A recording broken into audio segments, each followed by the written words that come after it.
Assalamu alaikum. Bonjour à toutes et à tous. J'espère que vous allez bien. Aujourd'hui, nous allons parler des modalités de voyage pour se rendre au Maroc et pour également voyager entre les villes, que ce soit actuellement en période de pandémie ou bien en temps normal. Je vais essayer de partager avec vous les dernières informations et aussi donner quelques astuces, notamment pour les voyages en avion. Avant de commencer, comme d'habitude, si le contenu vous plaît, n'hésitez pas à vous abonner. Cela permet de soutenir la chaîne énormément et également de laisser un petit like sur la vidéo. Alors, se rendre au Maroc actuellement, nous sommes en période de pandémie, que ce soit par avion ou par voie maritime, tout est fermé. Seuls les transporteurs professionnels ont le droit de franchir la frontière. On va se rendre sur le site de l'ambassade de France pour avoir plus d'informations. Donc nous voyons quelles sont les conditions d'entrée sur le territoire marocain depuis la France et je pense que ça concerne pas mal de pays d'Europe. Depuis donc le 28 novembre, les liaisons aériennes sont fermées. On ne sait pas quand est-ce que les frontières vont réouvrir. Il y a des rumeurs qui disent que ça va réouvrir en février, d'autres en mars, d'autres en avril. Donc je ne peux pas vous dire à partir de quand cela va réouvrir malheureusement. Les autorités marocaines ont décidé de suspendre tous les vols à cause des différents variants. À savoir tout de même que pour se rendre en France à partir du Maroc, c'est toujours possible. Les frontières sont fermées uniquement du côté du Maroc et que donc vous pouvez vous rendre en France si vous devez retourner en France. Il faut dans ce cas vous rapprocher du consulat de France pour essayer d'avoir des vols commerciaux qui sont généralement disponibles, mais c'est sûr que c'est un peu plus compliqué. Alors je vous disais que les frontières aériennes étaient fermées, mais que les professionnels avaient le droit encore de circuler. Et il y a donc pour ceux qui ont des moyens financiers très conséquents, la possibilité de déroger à cette fermeture des frontières. Effectivement, pour un prix donc très cher, exorbitant, comme le dit cet article, il est possible de prendre l'avion au Maroc alors que les frontières aériennes sont fermées. Malgré les restrictions, donc comme le dit cet article, strictes appliquées au Maroc, certains ne les respectent pas. Et il y a en fait des avions privés. Par exemple, si vous avez la possibilité de louer un jet privé, donc là c'est un peu partie loquace, je sais que personne ne le fera, ou en tout cas c'est vraiment une classe privilégiée qui peut se le permettre, mais ça existe, il y a des gens qui le font, qui louent donc des jets privés ou des avions privés pour pouvoir obtenir l'autorisation de vol, et ces personnes-là en plus n'ont même pas l'obligation vaccinale, ou en tout cas de se faire tester, ils contournent un peu les règles. Donc ça existe, là on peut voir les prix qui tournent, qui sont aux alentours de 200 000 dirhams, donc environ 20 000 euros. Et donc là on peut voir aussi qu'il y a certaines compagnies qui gardent encore les vols en ligne, les billets toujours disponibles à la réservation. Bien sûr, et c'est un énorme risque parce qu'ils parient sur la réouverture des frontières.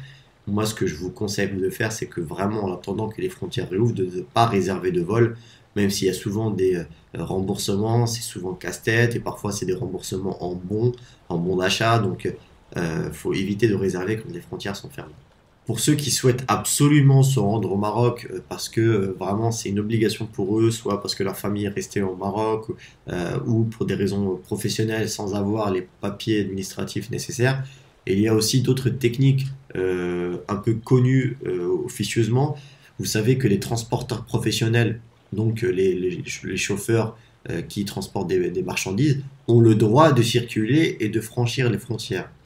Et du coup, il y a pas mal de gens, ce qu'ils font, ils passent avec ces professionnels, puisqu'ils ont le droit d'avoir un ou deux accompagnateurs avec eux dans le camion.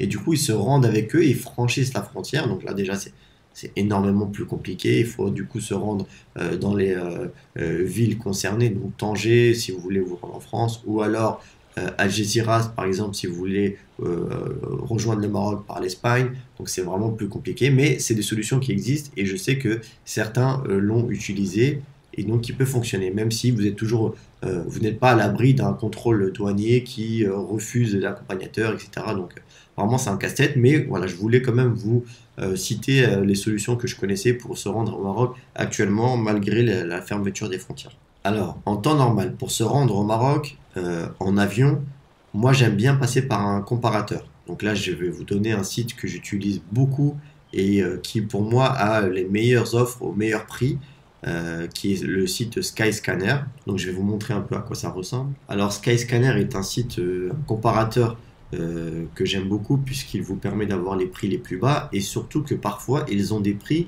que vous ne trouverez pas sur les sites des agences ou des compagnies aériennes directement.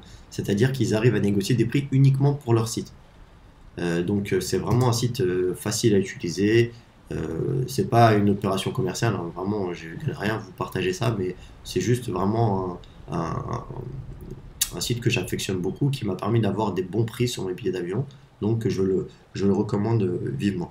Vous pouvez toujours vérifier directement les sites des compagnies aériennes, donc il y a Royal Air Maroc, Transavia, Jet4You, Ryanair, etc. Mais pour moi, les comparateurs, en tout cas ce comparateur est la meilleure offre possible. Il y a d'autres comparateurs, mais avec lesquels je suis moins fan, comme par exemple Opodo, qui rajoute souvent beaucoup de frais. Une fois que vous arrivez au moment du paiement, il y a des sommes d'argent qui se rajoutent qui n'étaient pas prévues. Donc je trouve un peu ça malhonnête. Donc voilà, je préfère beaucoup Skyscanner à ce niveau-là. Alors vous avez la partie voiture ou par bateau. Si vous avez besoin de ramener votre véhicule sur place pour votre séjour ou alors pour la dédouaner pour l'avoir sur le long terme ici, vous avez plusieurs solutions. Vous avez le ferry au Portugal, en Espagne, à Algeciras par exemple, ou alors en France. Ce sont des voyages plus longs, mais qui vous permettent d'avoir votre véhicule sur place.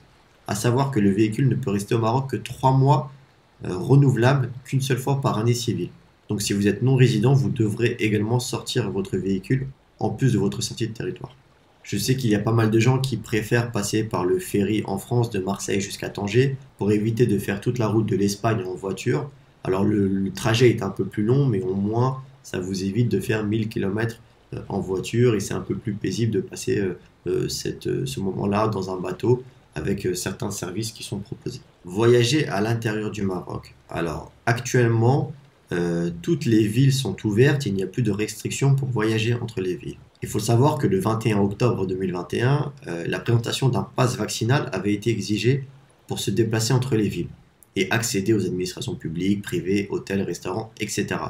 Depuis le 10 novembre 2021, l'interdiction des déplacements a été levée, que ce soit le couvre-feu nocturne ou le déplacement des personnes entre les préfectures et provinces, tout est autorisé sans restriction. Le pass vaccinal est toujours en vigueur, même s'il n'est pas vraiment appliqué. C'est-à-dire que si vous allez dans un restaurant ou dans un hôtel, je n'ai encore jamais vu quelqu'un demander le pass vaccinal. En somme, actuellement, il est possible de voyager entre les villes sans aucune contrainte, pass vaccinal ou pass sanitaire, et ça c'est officiel. Donc là, c'est le site de l'ambassade qui résume un peu tout ce que je viens de vous dire. Il y a également, j'avais oublié, le port du masque qui est obligatoire dans tout le royaume. Bien sûr, c'est pas respecté et appliqué par tout le monde, mais c'est quand même pas mal porté. Pour les moyens de transport, plusieurs solutions sont disponibles. Il y a le traditionnel mode automobile qui vous permet de voyager à travers tout le Maroc. L'autoroute au Maroc existe de Tanger jusqu'à Agadir. Au-delà d'Agadir, il vous faudra emprunter des routes nationales pour continuer à aller au sud.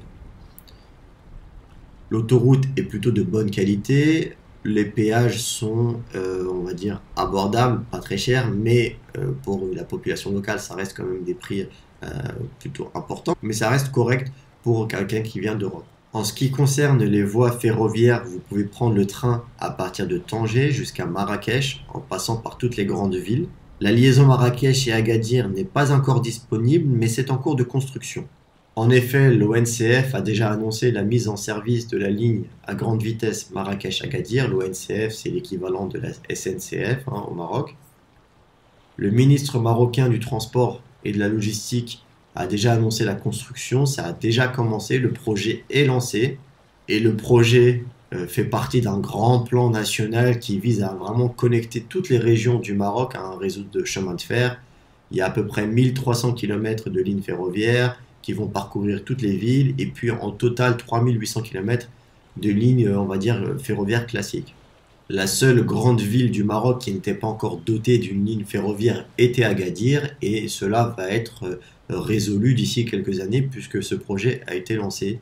Enfin, pour la méthode aérienne, il y a des vols nationaux qui traversent toutes les villes du Maroc, avec notamment les deux compagnies Royal Air Maroc, qui est la compagnie nationale du Maroc, et Air Arabia, qui est la compagnie low cost qui vient, il me semble, des Émirats, si je ne me trompe pas, et qui a les meilleurs prix compétitifs pour ces vols-là.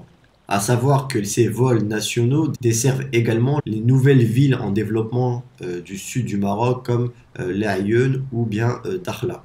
Pourquoi je vous cite ces deux villes-là? C'est que malheureusement, il n'y a pas encore d'autoroute qui mène de Agadir à ces deux villes, et que du coup, la voie aérienne est la plus simple, la plus économique, la plus sécuritaire. Parce que malheureusement, la route, si vous voulez passer par la voiture, par le chemin automobile, n'est pas terrible. Donc voilà, vraiment, la voie aérienne est vraiment la meilleure pour aller dans ces villes.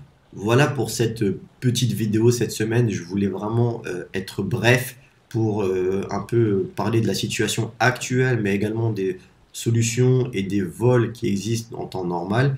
Le but de la vidéo est vraiment de ne pas faire trop long pour vous embêter. Si vous avez aimé, si vous avez des compléments d'information ou si vous avez des questions, n'hésitez pas à me faire part dans les commentaires. J'espère que je n'ai rien oublié. De toute façon, je compte sur vous si jamais c'est le cas. Je vous souhaite une excellente semaine et je vous dis à la semaine prochaine, Inch'Allah. Assalamu alaikum et passez une excellente journée.